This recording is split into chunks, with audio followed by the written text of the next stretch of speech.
janda anak satu, langsung jatuh cinta gitu. Iya. Langsung. Maka yang memberikan rasa itu cuma Tuhan. Yang memberikan rasa itu Mas Arief, dari semua perempuan, kenapa engkau memilih janda anak satu ini? Dari semua perempuan.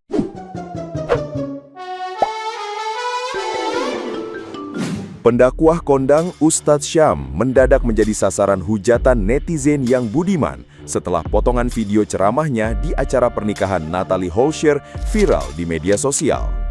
Gelombang kritik tersebut muncul lantaran sang ustadz dinilai terlalu mencampuri urusan pribadi pengantin baru.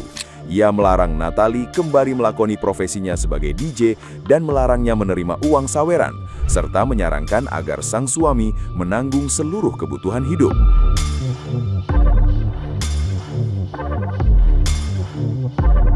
Pernyataan tersebut memicu kontroversi publik karena suami Natalie justru secara terbuka mendukung karier istrinya di dunia hiburan.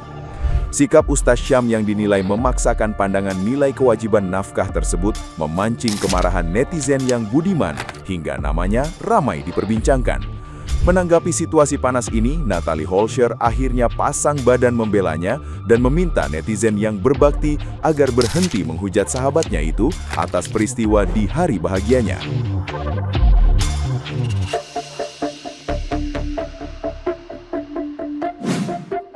Natalie, Mas Arief, Masya Allah, pernikahan itu adalah saling mengenal, makanya disebutkan ta'aruf. Dan tidak ada satupun manusia di atas muka bumi ini kecuali Rasulullah yang semakin engkau mengenalnya, semakin engkau ketemu kelebihannya. Nggak ada. Semakin kau kenal Natalie, semakin ketemu keburukannya. Semakin kau kenal Natalie, semakin ketemu kelemahannya. Semakin kau kenal Natalie, semakin ketemu busuknya. Natalie, semakin kau kenal Mas Arief, semakin ketemu kekurangannya. Semakin kau kenal Mas Arief, semakin ketemu kelemahannya. Semakin kau dekat dengan Mas Arief, semakin ketemu keburukannya. Maka tidak ada orang yang semakin kita kenal, semakin ketemu kelebihannya, kecuali Rasulullah. Maka apa yang harus dilakukan? Memahami bahwa kita masing-masing punya kelemahan. Subhanallah. Maka yang pertama, saling menutupi kelemahan dan saling menutupi kekurangan lah. Yang kedua, subhanallah, kenal di mana sih? Jangan bilang di klub ya. Kenal di mana? Sosial media. Di sosmed, subhanallah. Langsung jatuh cinta.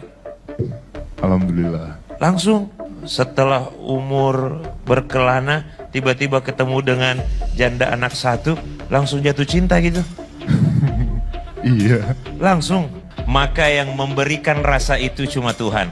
Yang memberikan rasa itu Mas Arief, dari semua perempuan, kenapa engkau memilih janda anak satu ini? Dari semua perempuan kenalanmu, kenapa bisa hatimu tertuju padanya? Tidak lain dan tidak bukan kekuatan Tuhan. Dan hanya Allah yang mampu menjaga itu. Jangan pernah kau andalkan uangmu, karena bisa jadi uangnya lebih banyak, sawerannya besar dia. Tapi habis ini udah berhenti ya. Habis ini sudah berhenti. Tidak menerima lagi saweran orang Sidrap, tidak menerima lagi saweran orang Jawa, tidak menerima lagi saweran dari mana-mana. Saweran yang kau terima cuma dari Mas Arief. Oke, deal?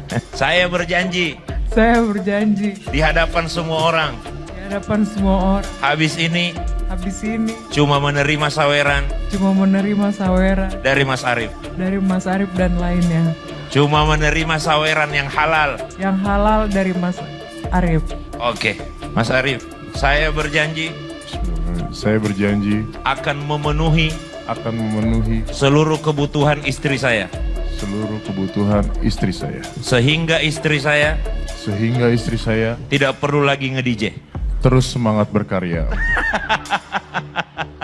Nah, gimana nih menurut netizen yang terhormat? Silakan berkomentar ya.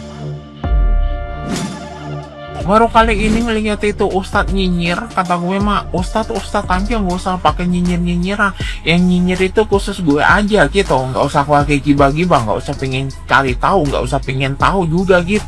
Pakai tanya kenalan di mana, terserah dia mau kenalan di neraka kayak di iblis, kayak mau di gunung, kayak mau di mana deh, di gunung kawi, kayak ada di kuburan di amanah gitu.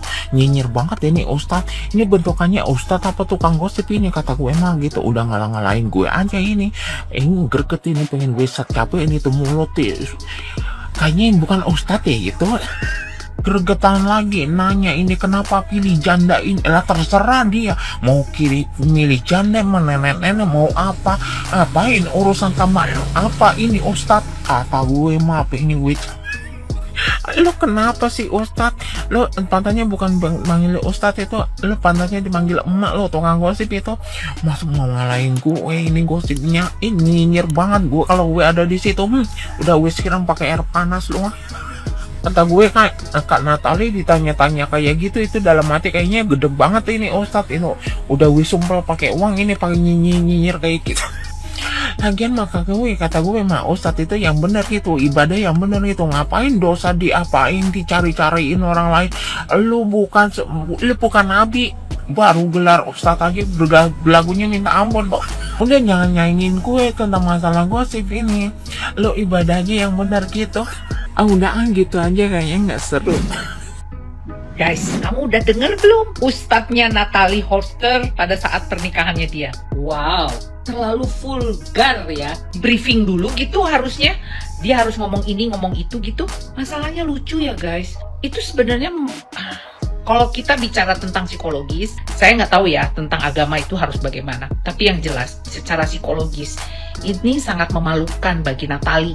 Mungkin ini nasihat secara umum, tapi kok bisa-bisanya Ustadz itu juga pasti search internet dulu tuh. Dia dapat saweran dari mana, Aduh, terus dia berjanji bahwa dia tidak mendapatkan saweran gitu. Kayaknya kurang etis ya. Karena apa? Ini bagian dari privasi orang gitu loh. Privasi rumah tangganya itu sendiri. Harusnya ya yang lucu-lucu aja gitu loh. Karena aduh, gimana sih guys? Menurut kalian gimana? Apakah saya terlalu overthinking? Atau gimana nih? Gimana menurut kalian? Saya sih nggak setuju lah ya. Kalau saya, apalagi ini di momen bahagia, di muka umum yang seharusnya memberikan kebahagiaan atau sesuatu yang menyayat hati karena bahagia gitu loh guys. Benar nggak sih? Bukan seperti ini, membongkar aib. Iya nggak sih? Coba kalian sependapat dengan saya atau ada pendapat lain nih? Yuk kita diskusi di sini. Karena nanti jangan-jangan, aduh ada yang bilang kenapa harus memilih janda? Nah, jandanya itu yang ditekankan, janda anak satu. Harusnya kenapa memilih seorang Natalie Holster? Cuman itu aja harusnya. Gitu. Jangan ditekankan objeknya. Aduh, yuk guys kita sharing. Saya bingung ngadepin Ustadz seperti ini. Maaf ya Pak Ustadz, seharusnya Pak Ustadz juga berpikir lagi. Demi masa depan dan kehidupan selanjutnya pengantin ini. Bye. Kalian udah pada nonton belum cuplikan Ustadz yang ngomong ke Natalie sama suaminya yang ini? Ya, dimana Ustadznya tuh bilang, dari sekian banyak perempuan, mengapa engkau memilih janda anak satu ini? Lah dari sekian banyak Ustadz, kenapa lu milih Ustadz satu ini, Nat? Kagak asik, sumpah. Ya, maksudnya itu maksudnya harusnya tuh ngomong, dari sekian banyak perempuan, mengapa engkau memilih Natalie? Udah gitu aja, jadi kayak dijunjung. Terus arahnya tuh positif. Kita tuh kepo kenapa sih milih Natalie gitu. Ya supaya apapun itu ya Natalie tetap Natalie. Nggak usah ada embel-embel single, janda atau apa. Value Natalie tetap Natalie. Ngerti nggak sih Tat maksudnya Tat? Jangan kayak kesannya membandingkan.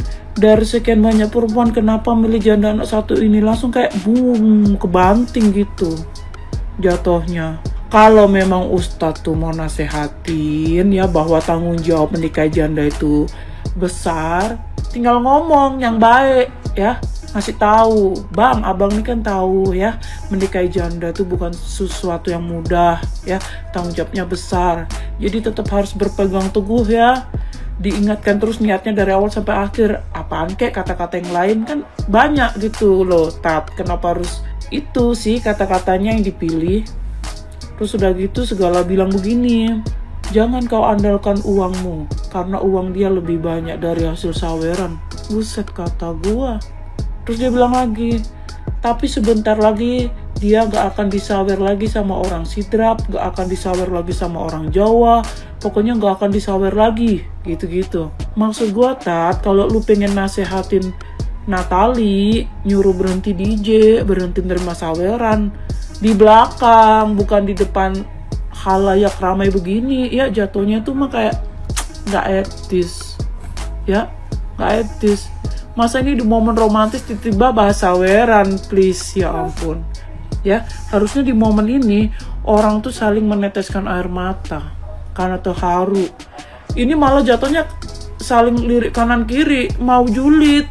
Ya, maunya Ustadz tuh ngomong begini, jangan kau andalkan uangmu, karena nggak semua itu hanya tentang uang. Ada juga tentang perasaan istrimu, harus menghormati istrimu, menghargai istrimu atau apaan kayak Tat yang lain banyak gitu kata gua ya, kalimat-kalimat yang lebih make sense gitu loh untuk dilontarkan di acara pernikahan begini. Si Natali juga gua lihat-lihat kayaknya ya udah kepalang tanggung ya, udah dibeginiin, mau nyoba diasikin aja jadi nyaut-nyautin, nerima saweran dari Ustadz kata dia. Cuman ekspresi lu nggak bisa bohong, Nat. Sumpah kata gua Ustadz harus belajar public speaking, Tat, ya. Sama tolong agak sensitif sama perasaan orang, ya Tat ya. Gak bagus Tat. Terserahlah kalau masih banyak ya netizen yang berpositif thinking ke Ustadz ini, masih mendukung, masih apa. Toh nyatanya ada beberapa dari kami ya, yang gak sedikit ternyata banyak ya, melihat ini tuh kurang pantas ya. Jadi artinya alangkah ada baiknya Ustadz coba merenung ya, introspeksi Tat gitu loh. Kata-kata ini bagus gak? Soalnya kan dalam agama kita Tat ya, kita tuh tahu lidah ini dibungkam mulut sampai segininya, tutup gigi lah apa ya kan, karena bahaya Tat. Kalau lidah udah berucap nyakitin orang lain, dosanya tuh bukan main. Lidah kita ini bener-bener dijaga, sampai ditutupin mulut, tutupin gigi segala macem ya. Terus juga ada pepatah bilang apa sih pepatah itu ya, lupa gua, pokoknya adalah